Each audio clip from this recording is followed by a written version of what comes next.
What's up YouTube? This is Matt and today I'm coming at you guys with the ultimate $700 gaming PC.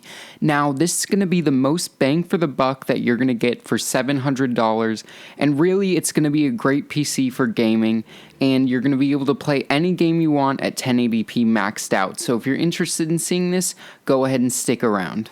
Starting off with the CPU, I went with the AMD FX 6300. This is a 6-core CPU with a clock of 3.5 GHz. Now for $95, this is one of the best bang for the buck CPUs for gaming out today. Now, most modern games only use 4 cores, so these 2 extra cores are going to, I don't want to say future-proofing because a lot of people don't really like that term, but it's going to give you a fair amount of headroom for future games and future compatibility. Moving on to the motherboard, I went with the ASRock 980DE3 ATX motherboard.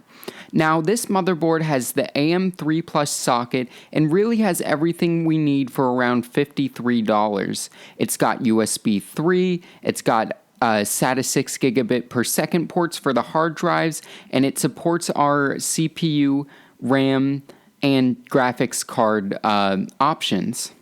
Moving on to the RAM, I went with an 8GB kit of Team Elite Plus DDR3 1600 MHz RAM.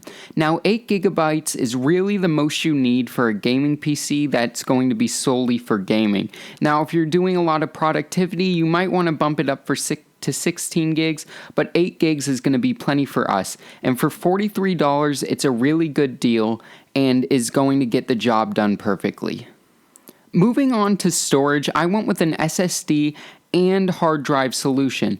Now really, the SSD is something that I would recommend that everyone get for their modern system unless it's an absolute bottom budget system, entry level, because really it's going to give you a lot of noticeable speed with your system, including boot times, including time for starting of programs, transferring files. It's going to make your computer seem a lot snappier. So for the SSD, I went with a 120GB Kingston SSD.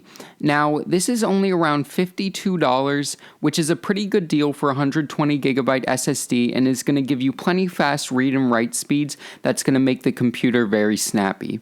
Now for mass storage, I went with a Hitachi DeskStar 2TB hard drive. Now this is only $55, which is a really good deal for 2TB and is going to give you plenty of room for a very large game library. Moving on to the graphics card, which is really going to be the powerhouse of this system and give you all of that gaming performance, is the Gigabyte GeForce GTX 970 overclocked WindForce card. Now this card's $330 and really is kind of the highest performance bang for the buck card that you can get, which keeps you still in that optimal price range of $100 to $300 where most of the best bang for the buck cards are, and is going to give you awesome performance with 1080p maxing out any game, and you'll be able to play a lot of games even in 1440p, which will be a plus for a lot of people. Powering this whole system is going to be a 500 watt 80 plus certified EVGA power supply. Now this is $30 and is going to give plenty of headroom even for some expansion, because this system's going to only use about 350 watts at max load, which gives you 150 watts of headroom, which is really good and is going to help the power supply perform even more efficiently. Moving on to the case, I went with the NZXT Source 210. This is a very basic case for $40, but it gets the job done. It's going to house all of our components fine and is going to look pretty good and for not that much money.